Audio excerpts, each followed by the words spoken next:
Jadi ya perjalanan hidup lu lumayan jauh seperti lu ceritakan, dan lu udah membangun channel YouTube lu sedemikian besarnya. Suatu hari lu harus nonton setelah sebuah kasus subscribers lu berkurang, the countdown of your subscribers. Itu perasaan lu gimana, men? Melihat subscribers lu kabur satu-satu gara-gara kasus lu.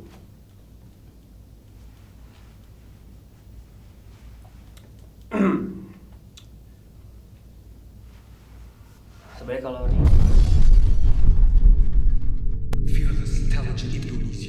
sebenarnya kalau dibikin jadi flashback sih sebenarnya agak nyesek juga ya. Gue udah move on soalnya dari hal itu. Kalau boleh gue tambahin, jadi sebelum countdown itu ada hal yang lebih nyesek lagi. Gue waktu itu inget banget, gue mau main film sama Mas Radit. Terus gue kan kena kasus. Gue awalnya bingung, ini gue nih harus gimana, harus ngapain. Karena gue belum pernah ngalamin hal kayak gitu loh. Diserang dari berbagai sumber, karena biasanya gue itu berhadapan sama kompetitor. Ini gue berhadapan sama orang-orang yang gue sayang, yaitu viewers gue gitu loh.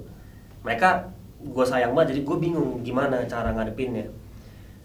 Terus habis itu ditambah karena gue bingung, perasaan bercampur aduk, emosi, sedih, takut, pokoknya benar-benar depresi. Ditambah ada telepon itu dari Mas Radit. Terus dia bilang, halo, gua angkat, halo, Rando, gimana kabarnya? Itu kenapa ya? Mas Radit tuh nadanya gitu, itu kenapa ya? Kok jadi rame gitu? Dia bilang gitu sambil ketawa-ketawa, maksudnya mungkin buat break the ice. Terus habis itu, ya Rando, sorry ya kalau kayak gini, kayaknya kita nggak bisa main film dulu gitu. Pokoknya itu intinya. Terus habis itu gue ngobrol sampai gue curhat sama Mas Radit. Gue juga nggak tahu Mas bisa jadi kayak gini, nggak nyangka. Dan gue sekarang bingung Mas gimana ya. Itu benar-benar gue sambil gemeteran dan gue nanya sama Mas Radit, apakah gue harus berhenti nge-YouTube gitu. Menurut lo gimana Mas? Apakah gue harus berhenti supaya orang tuh puas atau senang, atau apakah langkah yang baik untuk cabut, udah nggak usah nge-YouTube lagi? Terus Mas Radit dengan lantangnya dan langsung ngejawab bilang, oh enggak, jangan. Dia bilang gitu, enggak, jangan, nggak apa-apa, udah lu, dia bilang lu berdamai sama orang-orang yang siapa sih yang mulai gitu, siapa sih yang ini, lu berdamai, oke. Tapi itu gue dengerin satu-satu, oh ya, kata-kata Mas Radit, walaupun gue di cancel, nggak jadi main film, tapi dia itu punya peran yang nenangin gue pertama. Gue tadinya panik, gue nenangin. Terus nyokap gue datang. Nyokap gue itu, dia adalah seorang yang bisa dibilang karena single parents, dia itu wanita karir. Dia jarang ada di rumah. Pada saat gue kena kasus, dia itu nemenin gue tidur gitu. Dia meluk gue. Karena dia tahu anaknya ini biasanya nih nyolot, tapi pada saat itu dia ngelihat sesuatu yang berbeda dari gue, dan dia tahu gue butuh dia, jadi dia tidur nemenin gue dipeluk sama dia gitu. Terus habis itu Feli hebat loh, dia kena juga imbasnya. Karena bayangin, gue nyemangatin, ayo sayang kamu harus bikin channel YouTube, karena udah banyak yang minta juga. Feli udah banyak yang minta bikin channel YouTube, gue udah semangatin, ayo, oh ya bikin. Akhirnya bikin, welcome to my new channel, masuk trending, lagi di trending, gue kena kasus, jadi trendingnya Feli isinya dislike semua. Jadi Feli juga kena, padahal dia nggak salah apa-apa. Dia udah semangat, oke, gue mau bikin channel, disambut dengan dislike, disambut dengan hujatan gitu.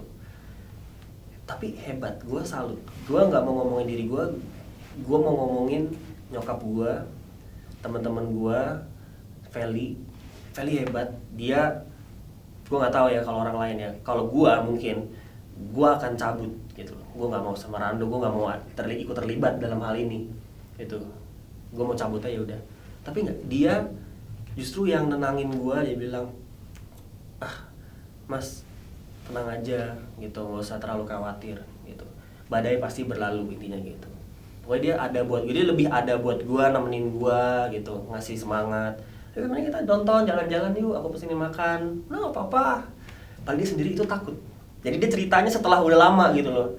Dia sendiri itu takut, dia sendiri itu gemeter, dia sendiri shock dengan dia baru datang ke YouTube tiba-tiba dihajar dengan cacian makian gitu loh. Tapi dia berusaha kuat supaya gue, karena gue bener-bener down banget. Ditambah besoknya yang countdown, ngelihat satu-satu pergi. Mungkin gue itu bukan tipikal yang cengeng, nangis. Gue tuh tipikalnya emosi, marah-marah, maki-maki orang. Tapi di situ nggak ada yang bisa gue maki, karena kan emang itu adalah akumulasi kesombongan gue, akumulasi. Jadi nggak cuma kasus satu doang. Jadi kayak misalkan gue pernah ngatain orang apa, terus di blow up lagi. Jadi bertubi-tubi gitu loh. Ada mantan ex member gue yang dulu pernah sakit hati, yang tanpa gue sadari sakit hati gitu kan, dia nge-blow up dengan screenshot kata-kata. Emang gue dulu sikapnya tuh gini, lu gimana lu mau menang lawan kompetitor pesaing lo kalau lo sendiri males. Bahasa gue tuh yang kayak gitu. Lo tuh tahu nggak, lo tuh nggak ada apa-apanya kalau dibanding ini, lo harus lebih ini dong. Tapi maksudnya baik, lo harus nggak mau kalah sama mereka. Jangan malas-malas, nggak ada orang petentang-petenteng malas-malas nggak bikin video terus habis itu jadi lebih hebat, terus habis itu jadi lebih sukses. Lo kalau mau menang, kalau mau ada prestasi, kalau mau ada perform panggilan, ya lo harus bikin sesuatu. Jangan malas-malas. Karena gue punya murid dari sekolah beatbox yang akhirnya jadi anggota komunitas. Itu rata-rata mereka karena butuh apa ya, bisa dibilang gue takut salah ngomong, tapi intinya yang gue rasain dulu, yang gue lihat pribadi itu kayak harus dipecut dulu baru jalan gitu loh, nggak inisiatif. Jadi di situ gue merasa oke, tugas gue sebagai leader di komunitas ini, gue harus mecut mereka biar jalan. Karena pas dipecut emang jalan, tapi gue nggak tahu pas dipecut jalan, tapi jalannya dengan sakit hati mereka. Itu yang backfire ke gue akhirnya. Di situ gue sadar, oh gue nggak boleh jadi orang kayak gitu. Gue mesti low profile, gue mesti lebih rendah.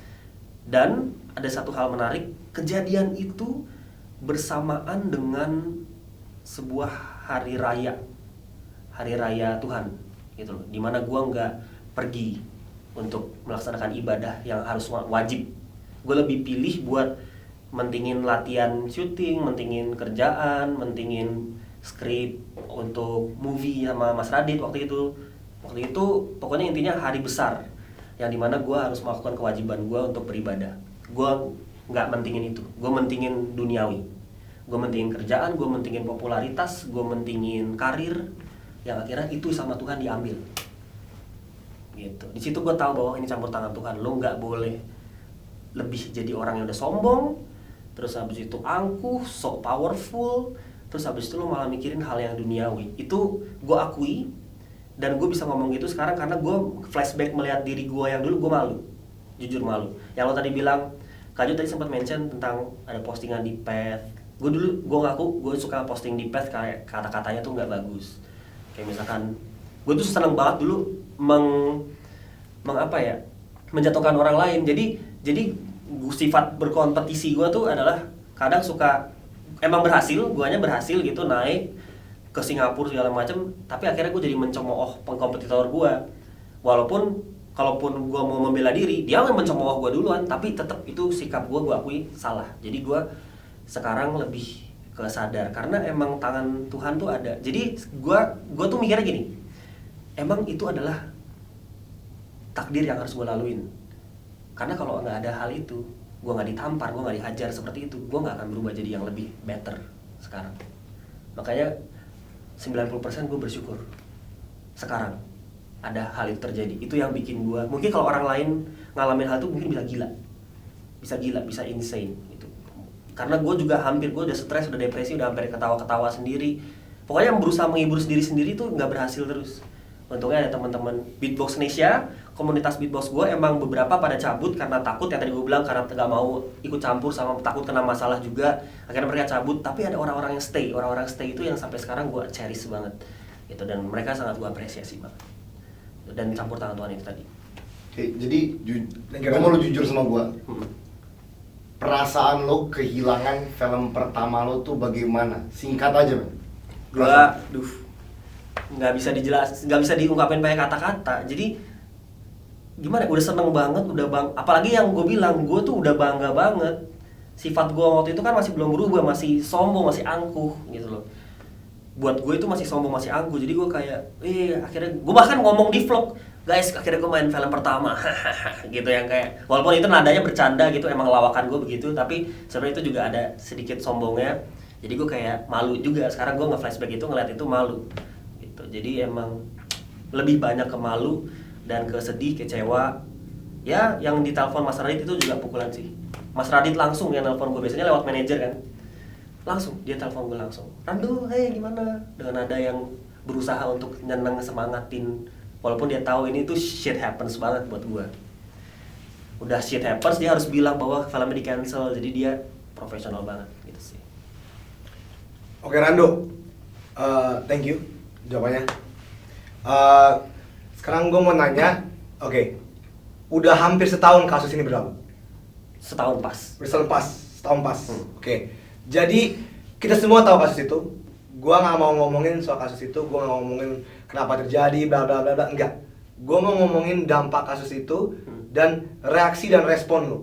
Gua tahu tadi lu udah menjawab, tapi lu udah menjawab secara reflektif. Lu menjawab, lu sadar diri, lu gini-gini. Nah, gua mau lu kasih tauin gua dan Kak Jo sekarang, dan kasih tahu penonton, what did you do afterwards? What did you do?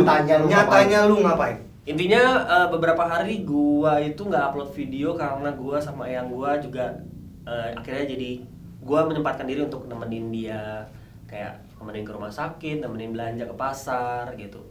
Untuk cooling down lah, itu jadi dibilangin sama emang Feli juga bilang, udah kamu cooling down dulu aja, jalan-jalan gitu. Bahkan Feli juga ngajakin pergi. Nyokap gue juga akhirnya sempat waktu itu nggak kerja, minta libur gitu untuk ngajak gue pergi jalan-jalan sama adik-adik, lebih ke family time.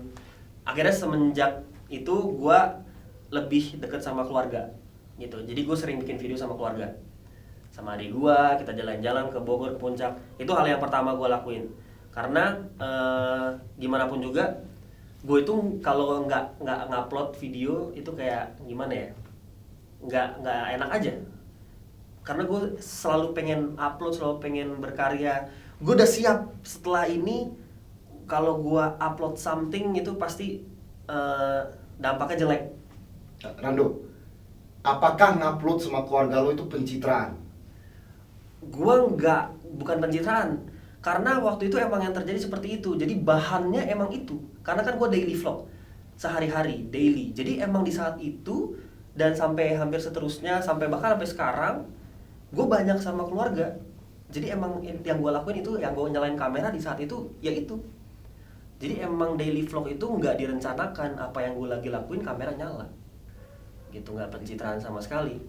Tapi emang gue lebih berusaha untuk jadi orang yang lebih positif. Walaupun gue nggak bilang bahwa gue sekarang udah konten creator yang positif, yang paling hebat, paling bener, paling suci, nggak. Gue banyak cacat nih, banyak banget cacat gue, dan gue selalu berusaha itu menjadi sebuah pelajaran. Karena gue percaya bahwa everybody deserve a second chance. Itu yang gue tekankan diri sendiri. Gue pasti bisa lah, everybody deserve a second chance lah. Makanya second chance itu yang mau gue pakai untuk membuktikan bahwa gue akan belajar dari banyak hal gitu. Teman-teman penonton gue juga ngajarin gue banyak hal. Jadi karena gue bikin konten itu, dan ini bukan pencitraan, bener buat teman-teman gue gitu. Karena hal yang gue suka ini emang dapat duit, ya emang kerjaan gitu loh, dapat gaji. Tapi gue akan lebih selalu pilih untuk jadi YouTuber, bikin konten daripada kerja di kantor gitu. Walaupun gue kuliah punya ijazah dengan cita-cita, misalkan dengan angan-angan ijazah gue bisa dipakai buat kerja di kantor, tapi gue mau itu sebagai opsi terakhir. Gue mau yang gue lakuin itu, kerjaan gue, mata pencaharian gue itu hal yang gue cinta, yaitu bikin video. Dan video itu adalah buat para penonton gitu. Oke, tapi nyatanya lu cek nggak subscriber lu berkurang? Cek. Jadi lu tiap hari walaupun lu berusaha menghindari YouTube, lu tetap cek, lihat. Jadi lu tahu tuh ada channel countdown, lu tahu? Tahu, gue tahu. Dan nggak usah gue lihat, orang ngasih tahu. Teman-teman gue di SMA, maksudnya yang beneran temen gue yang dari dulu sampai sekarang kontak, itu mereka teleponin, Rando sabar ya, Rando ini ya, gitu. Teman-teman yang bahkan yang teman-teman gue dulu anak SMP, gue punya kayak geng main Dota yang udah lama nggak ini. Mereka, woi lu gimana lu, kenapa lu, udah sini lah, main lah. Jadi di situ gue sadar bahwa orang tuh banyak banget yang Gue selama ini selalu ngelihat dunia itu dari sisi negatifnya, nggak melihat positifnya. Ternyata di luar sana banyak. Gue terlalu ngitung yang negatif tuh banyak, padahal kalau dilihat yang baik, yang positif itu juga nggak kalah banyak sama yang negatif. Di situ gue jadi bangkit lagi. Itu gue bisa, gue mau bikin karya, bekerja lagi. Walaupun di saat nanti gue upload lagi ini pasti ada banyak yang ngatain, yang dislike, gue akan lebih lihat yang support. Oke. Kalau waktu itu sampai 0, apa yang bakal lo lakukan waktu itu? So dia nggak nyampe 0, dia nyampe sekitar 200 ribuan. 200 something. Iya. Kalau dia sampai 0, 200 ribu pas gitu loh. what's your move? Kalau sampai 0, gue gak kebayang sih. Tapi mungkin gue akan tetap nge-YouTube ngelakuin hal yang sama. Ngebangun dari 0. Membangun dari 0 lagi dengan pelajaran yang berharga di hidup gue. Jadi gue akan lebih semangat lagi untuk ngebangun dari 0, tapi mungkin lebih dijaga kata-kata gue, terus habis itu sikap gue ke orang, jangan sampai menyakiti. Itu yang gue pelajari selama ini. Oke, Rando, jujur, susah nggak? Ada nggak hari-hari yang lu merasa lu bangun pagi, damn, like I have to do this again, like it's just whatever I do, apapun yang gue lakukan, mau gue upload video 50.000, gue akan selalu digambar sebagai si anak yang salah sekali doang, atau dan beberapa waktu di masa lalu lo. Kadang-kadang lu merasa kayak lu mau give up nggak? Jujur. Gua nggak pernah, tapi gue tadi kan bilang di saat Mas Radit nelfon, gue nanya ke dia, gimana Mas, apakah gue harus berhenti? Tapi dalam hati gue tuh bukan nggak mau berhenti, bukan pengen berhenti. Gue cuma meminta solusi atau saran gitu. Mas Radit bilang enggak. Dan emang sampai detik ini pun nggak ada rasa untuk pengen berhenti itu nggak ada. Tapi emang apa ya? Bahasanya semua kritik, semua cacian, makian itu selalu gua telan. Jadi nggak pernah gua tepis. Selalu mau gua telan. Gua baca, gua pahamin, dan gua resapi, dan gua telan. Gitu. Nggak pernah gua apa ya? Pokoknya intinya selalu gua terima. Gitu. Untuk menjadi semacam bensin supaya gue bisa lanjut terus. Karena kalau misalkan gue berhenti, itu bukan cita-cita gue gitu. Gue dari awal pengen bikin YouTube tuh karena emang pengen berkarya, jangan karena satu masalah doang berhenti. Kedepannya pasti ada masalah lagi, pasti ada. Gue nggak berdoa ada masalah lagi, maksudnya suatu hari bisa aja ada masalah lagi, ada tantangan lagi, ada barrier lagi, ada batu sandungan lagi. Tapi gue udah belajar banyak dari yang satu. Kedepannya gue akan lebih untuk belajar lebih hati-hati gitu. Lu berharap pada masalah lain yang bakal nutup kasus lu nggak? Nggak pernah kepikiran kayak gitu. Nggak pernah. Jadi emang yang terjadi ya terjadi aja. Gue nggak pernah berharap apa-apa. Gue terima aja, gue telan aja. Rando, tadi lu bilang bahwa di kasus ini lu belajar suatu hal yang sangat penting. Lu belajar bahwa some people left you, tapi you cherished those people yang stay dengan lu. Oke, dengan orang-orang yang sekeliling lu yang stay. Termasuk salah satunya Feli. Sekarang gue mau nanya soal orang-orang di komunitas YouTube. Komunitas itu. Pernah nggak lu merasa dari sekarang sampai setahun yang lalu atau di perjalanan karir hidup YouTube lo, komunitas YouTube Indonesia mengasingkan lo? Gua pernah atau nggak merasa tuh sebenarnya gua orangnya nggak terlalu baperan, maksudnya karena gue cowok juga mungkin ya, jadi gue nggak terlalu sensitif, nggak terlalu baperan. Kalau emang diasingkan, gue nggak tahu. Tapi gue sendiri emang lebih fokus untuk memperbaiki konten, terus habis itu lebih ke konsistennya lebih ditingkatkan lagi, cari ide-ide baru yang lebih lebih menarik untuk ditonton. Jadi gue nggak terlalu fokus ke apakah sekeliling gue ini mengasingkan gue gimana ini. Karena kalau gue punya sikap yang seperti itu nggak benefit buat gue gitu. Jadi gue jawabannya adalah nggak tahu gitu. Tapi gue bisa bilang adalah kalaupun iya, gue nggak terlalu baperan. Jadi gue pasti akan tetap selalu gini dan selalu ayo dong kita bikin kolaborasi bareng gitu. Kayak misalkan gue sama lo kemarin udah dari lama gue ngehubungin Andovi, kapan ada waktu kosong, boleh nggak gue main? Terus habis itu kita collab. Akhirnya sekarang dikasih kesempatan buat datang dan itu gue seneng banget gitu. Jadi gue nggak pernah ngerasain. Selain dari Raditya Dika, Nah, pasti banyak komentar negatif online. siap. Kalau di dunia nyata, pernah nggak kenegatifan di YouTube ini karena kasus lo kebawa ke dunia nyata selain ditolak film? Banyak banget. Jadi salah satunya itu banyak apa ya? Ya endorse nggak jadi pakai gua gitu. Nggak jadi disponsorin. Terus habis itu apa ya? Oh, gue pernah. Jadi emang gue dapat expo. Jadi banyak banget orang yang jadi mengenal gue yang tadinya nggak kenal gue gara-gara ini. Jadi itu mungkin bisa dibilang benefitnya gue nggak tahu. Tapi intinya gue jadi lebih dilirik di saat gue lagi jalan. Itu orang tuh ngeliatin gue dengan mata yang aneh gitu. Tapi balik lagi gue nggak terlalu baperan, jadi gue ya biasa aja, nggak apa-apa, jalan aja. Itu terjadi beberapa kali. Jadi mungkin orang lebih tahu bahwa oh nih dia nih si ini nih. Jadi gue tetap jalan aja. Karena gue punya prinsip dari zaman gue. Kalian pernah nggak sih kalau misalkan waktu sekolah terus ada kakak kelas yang nongkrong gitu di tangga gitu kan? Terus kita sebagai adik kelas tuh yang mau jalan tuh nunduk. Jadi gue punya sifat, ini mungkin karena gue juga anaknya dulu nyolot, songong ya kan. Jadi kalau misalkan ada kakak kelas gitu, makanya gue juga dibully mungkin di sekolah gara-gara gitu. Itu gue nggak mau nunduk, gue jalannya malah songong. Jadi emang hal kayak gitu nggak terlalu bikin gue ini sih, nggak terlalu bikin gue baper atau gimana. Tapi intinya salah satunya itu. Yang paling merugikan emang banyak endorsement atau sponsor atau job yang di cancel.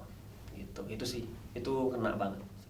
Oke, Rando, sejujurnya konten lo waktu itu yang sangat populer, itu sangat menarik dan banyak orang yang nonton. Apakah lo akan kembali ke konten itu? Konten yang mana? Mail time. Like, comment, subscribe, like, subscribe.